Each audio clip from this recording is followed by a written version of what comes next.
Welcome to Abby and Danny's angling vlog. If you like the video, like, subscribe, click the notification button and give us a big thumbs up. I hope you enjoy the video.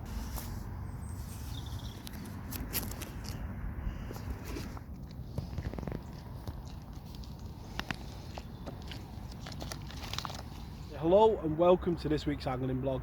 Today you join myself and my little girl on the banks of the canal, and we're out to try and catch her first ever dinosaur fishy.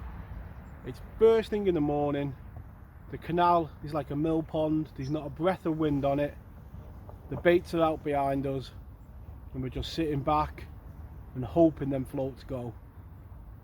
The aim today is just to catch any pike and try and get Abby that first one on the bank, aren't we, matey? Yeah.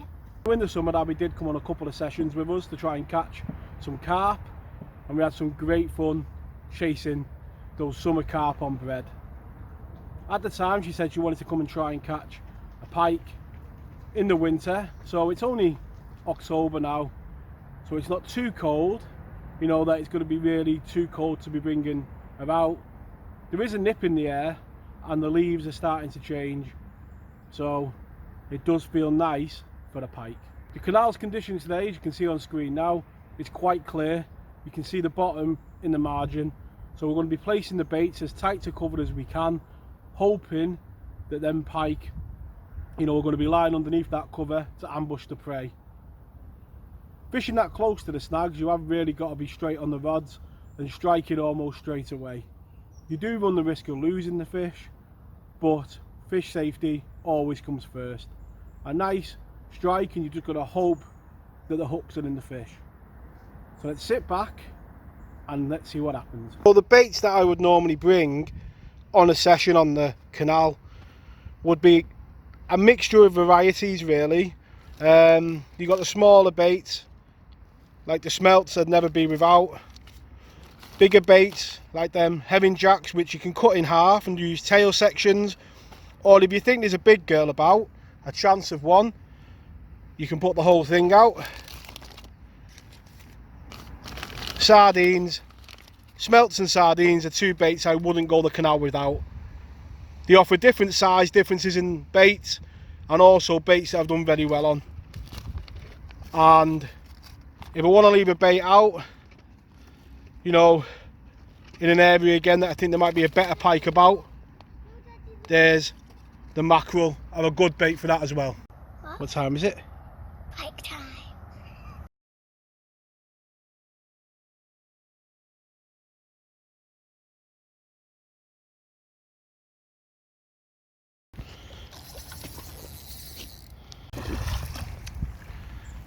Well done, matey. I think he's a big one. Right, so Abby's first pike on the net. Just pull the mouth back towards you. And one of the hooks, as always, just at the top of the mouth. Semi-barbed hooks, so only one of the hooks has a barb in, and that's the one that you put your bait on with. And there we go, there's the pike unhooked. And there we go, lovely pike. So we'll set the camera up, we'll give it a rest in the edge, and we'll get a nice picture with the pike. And there we go, our Abby's first ever pike. You enjoy that? Yeah. Strong, aren't they? Yeah. Lovely fish. And she's had the summertime catching carp, and now, like I said at the start, we're out looking for those dinosaur fishies. Mm. And that's her first ever one, probably about £5 maybe. You made up? Yeah. You enjoy that? Yeah. Is it worth getting out of bed for? Yeah. Let's get it straight back. So obviously with Abby's first pike, it's very easy to get excited and, you know, want to get them shots and stuff like that. But the most important thing obviously is the fish. And between doing all the shots and unhooking, Mr. Pike's been in the net, resting. As you can see there, more than ready to go back. Time for him to go back. Bye bye. Say goodbye, Mr. Pikey. Bye, Mr. Pike. And there he goes. See you again. Bye. And it's always good to get that early pike on the bank. You know, especially when you're out with the kids, it can be a long wait sometimes for them pike to decide to come on the feed. So I'm proper made up there that she's got a nice early fish. But one thing the canal could do with this morning is a boat coming through. Sometimes on the canal, that first boat of the morning wakes everything up and, you know, can bring the canal to life. This morning there's not been much topping, but that one boat coming through just seems to wake everything up and spark the fish into life, especially the pike. That colour coming into the water really can wake them up at times. But with that first pike under our belt, the session's really made, really. It's all I was hoping for this morning was that first pike for our Abby. I'm proper made up. And she sat in the car singing away, so she's happy as well. Right, so Daddy's turn this time. The float's gone off again, and into the second pike of the day. It looks a slightly better one. And our Abby's going to be on netting duty. Get it in the water, mate. No, got it. Oh no, he's just swam out the net. Oh, he's like, no, you're not. I'm not getting him. So this time, matey, scoop him up. This time. Yeah, and in he goes. Yes. The second pike of the day, and one apiece. It doesn't come any better. And there we go, second pike of the day, and she's let Daddy get in on the act. Just over 7.5 pound, and well done, Abby. Great netting, eh? You enjoying yourself? Yeah. Great fun. A nice second pike of the day, and we'll get it straight back and get the rod back out on the spot, and we'll have a look at the setup that we've been using today to catch these pike. Let's get it straight back.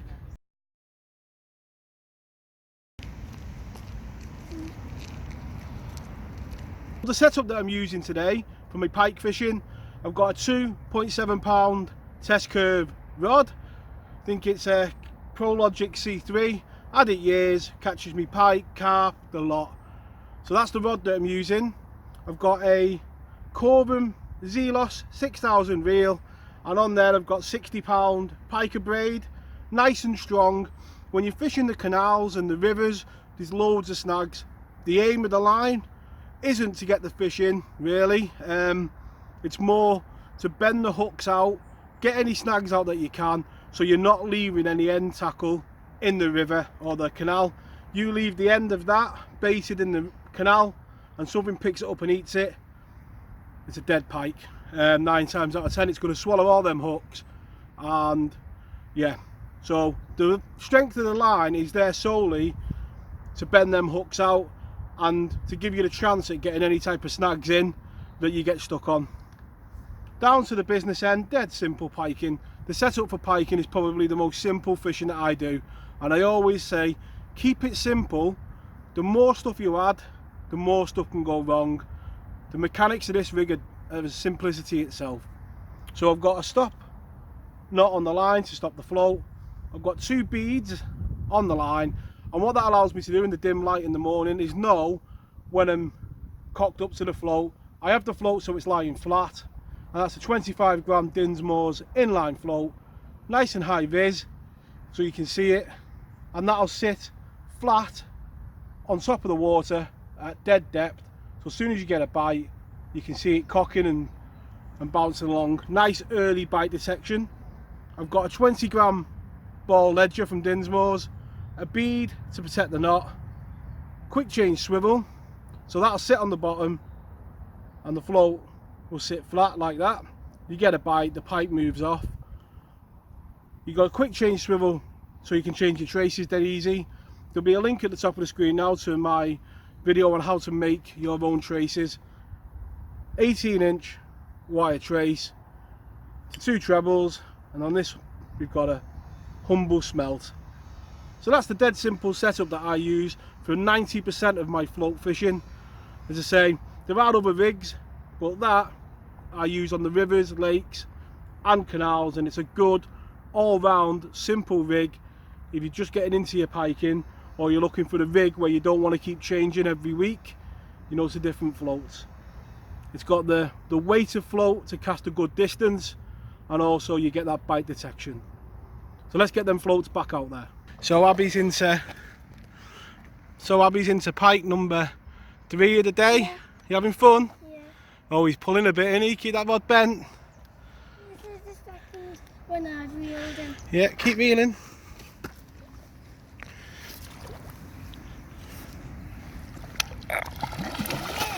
Oh, he's a good one, Abs. Really good one. Well done, Macy.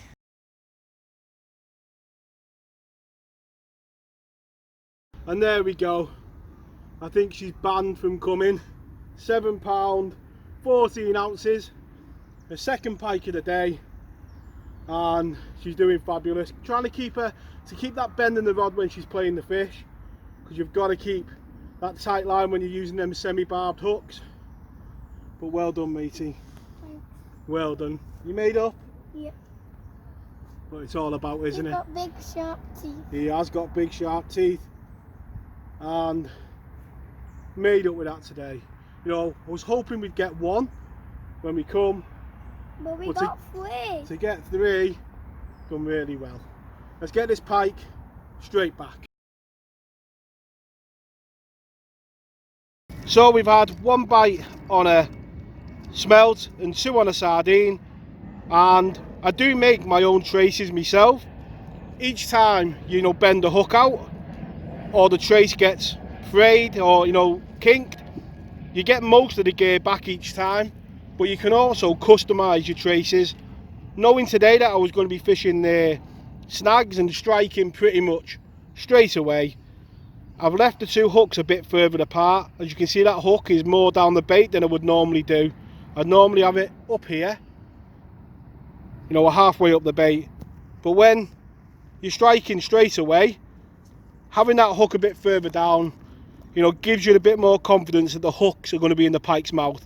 And today, every pike we've hooked has just been in the top of the mouth and 1 in the side of it. And as you've seen just then, 1's come out in the net.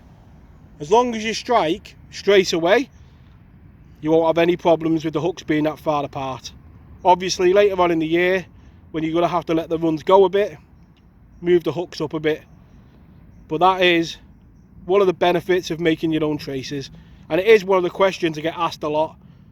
And it's a hard one to answer because it does change with each venue. Let's let him go. You can say more than ready to go back. Is that pike? And lovely in that clear water. Back he goes. Right, so the session comes to an end there now. It's been a thoroughly enjoyable day on the bank. The sun's well up in the sky now, so it is, and it feels right just to call it a day. The canal's gin cleared, as you've seen.